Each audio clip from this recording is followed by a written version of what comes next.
Let's talk about how to improve your composition when you're out taking pictures.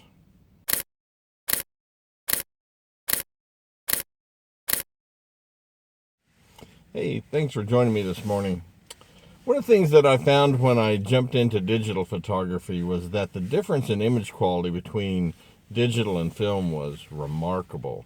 I really was astounded by the vibrancy of the color, the sharpness of the images, the contrast.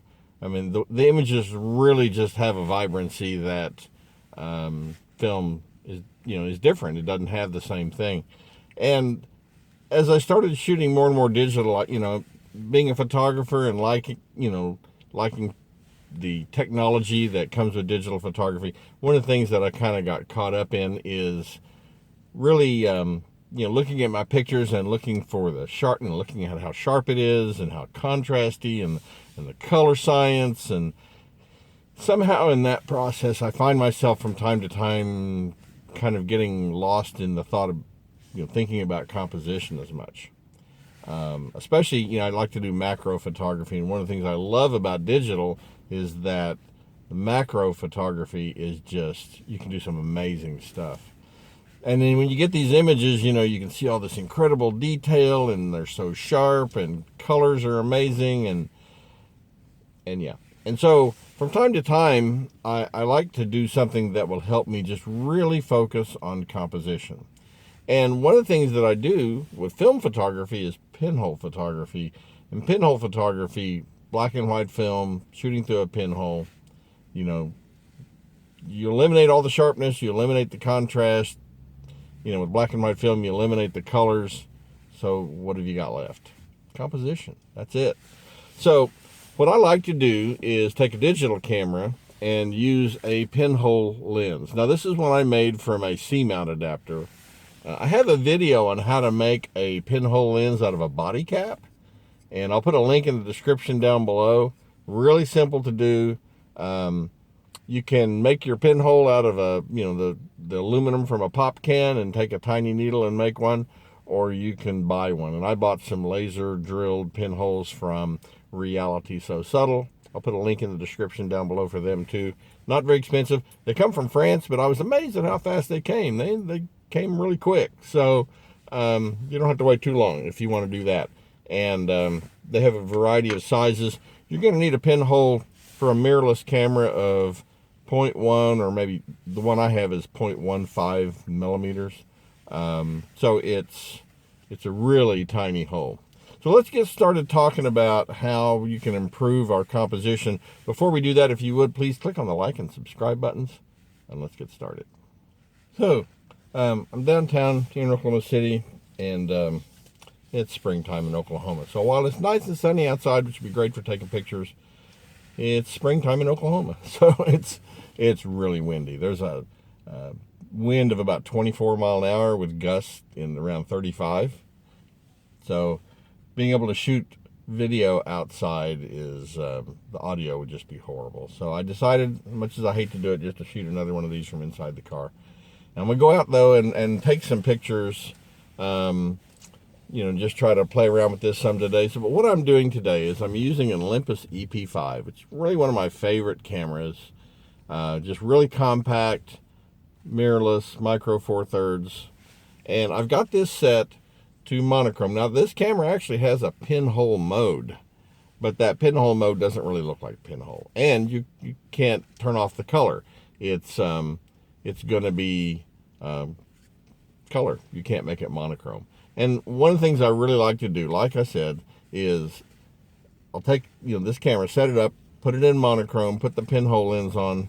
Now, when I go out and take pictures, they're, I've eliminated all the variables. There's no sharpness. There's, contrast is limited. It's just the composition is all that's really left. So it allows me to really focus on that. So it's fun to just go out and take some pictures. Now, one of the things that you'll find if you do this is that, you may think that this is just a neat tool just to go out and, practice your composition. But you may actually find that you really like some of those images. And as you start to kind of embrace the idea of pictures not having to be blazing sharp and, vibrant color in order to be good photographs, then that's a kind of a neat revelation. One of the things that I used to really be in a bad habit about, even with film, was being one of those people with film. It was like me with the loop and the negative, or on the print, looking for the ultimate sharpness and detail, and it was those things that really interested me, I guess you might say, or caught my attention.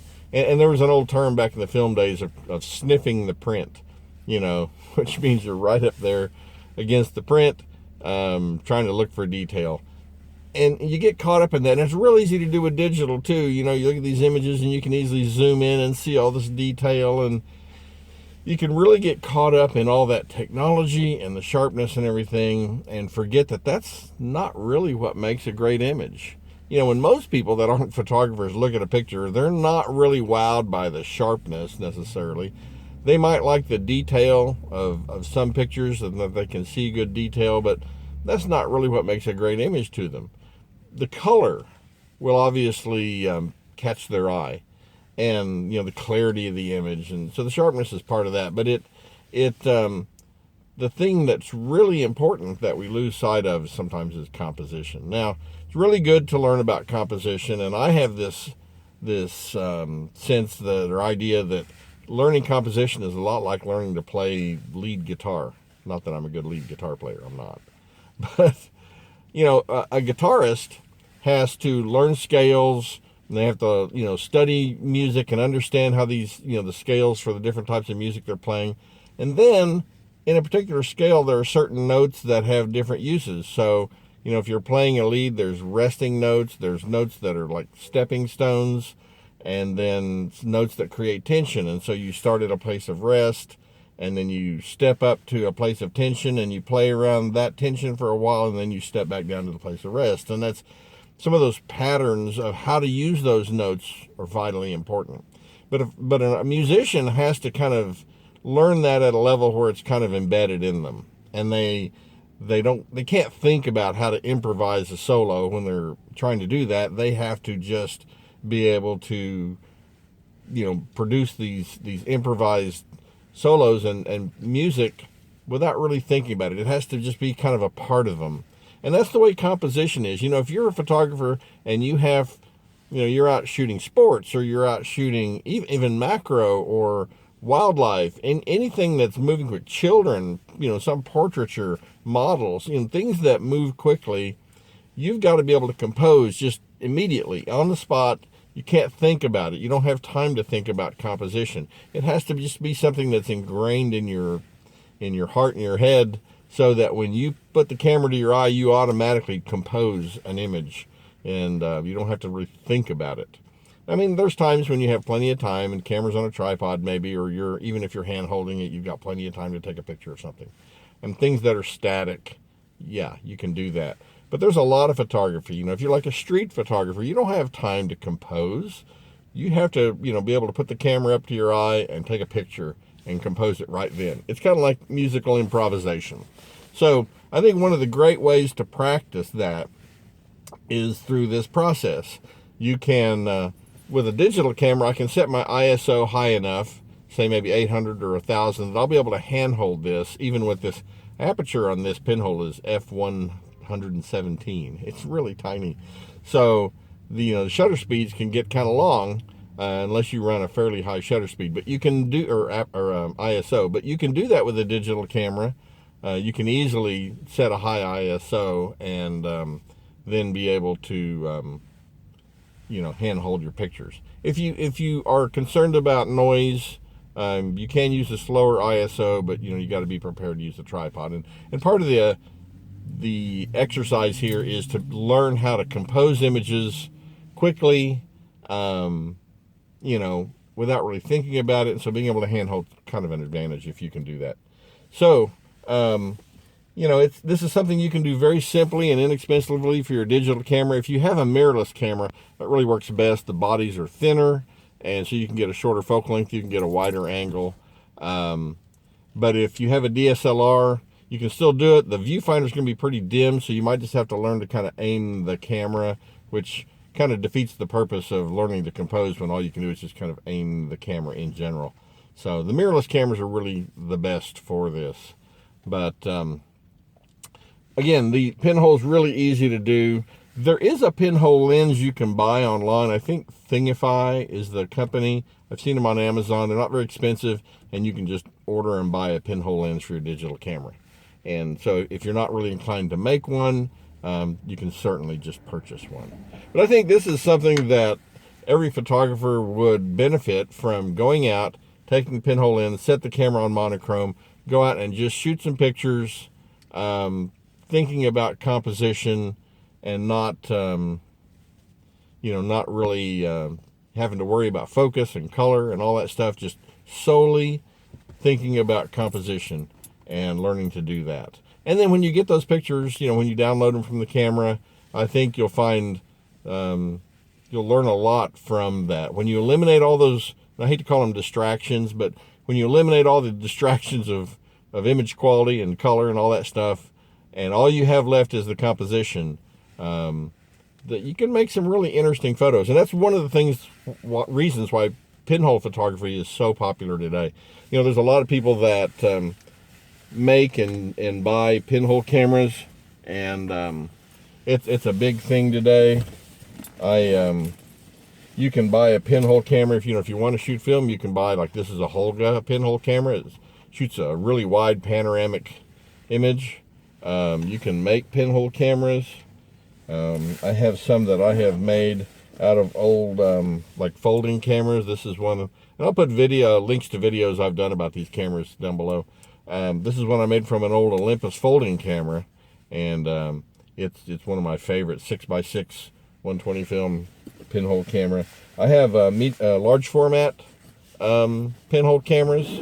You can you can certainly get into pinhole photography on a film side too, and very inexpensively. It's a lot of fun, and that's become very popular. And I think the people that do that really understand what I'm saying. When you eliminate everything else, the composition becomes so important.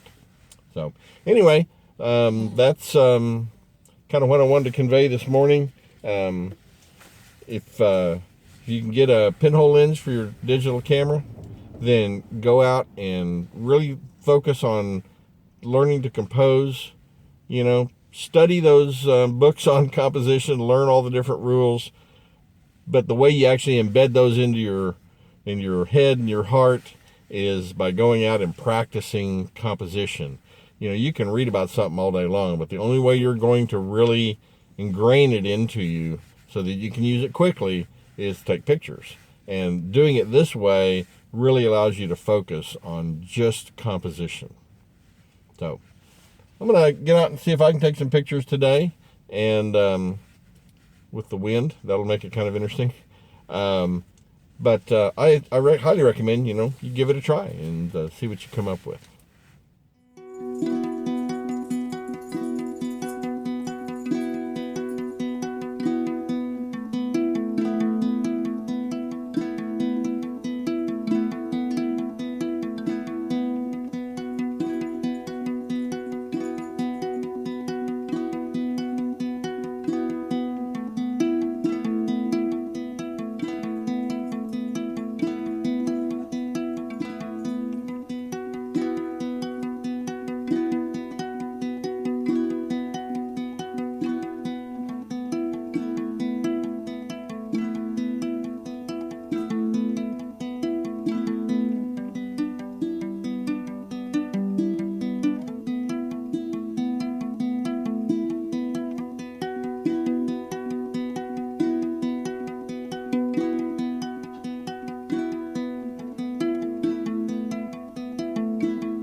Well, there you go. I hope you enjoyed some of those images.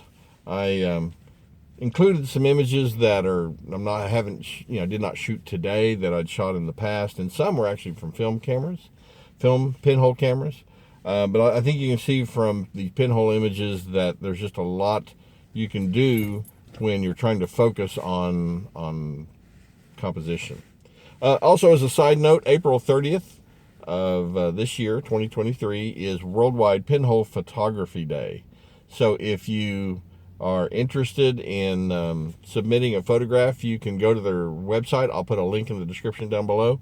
If you submit a photograph, it gets included in the collection. That collection then is available for anyone to look at, and there are probably some other uses they do with it. There's also some kind of event in the middle of the month that's kind of I don't know about a celebration of pinhole photography, and so it's one of the things I love about this Worldwide Pinhole Photography Day. It's not a contest. You submit a photograph, it gets included, and there's no winners or losers. Everyone just gets to submit a photograph. So it's a lot of fun, isn't it? Yes, I know. Anyway, I always appreciate it when you watch my videos. If you have any thoughts or questions, please don't hesitate to leave me a comment. As always, thanks for watching. Right, Riley? Yes.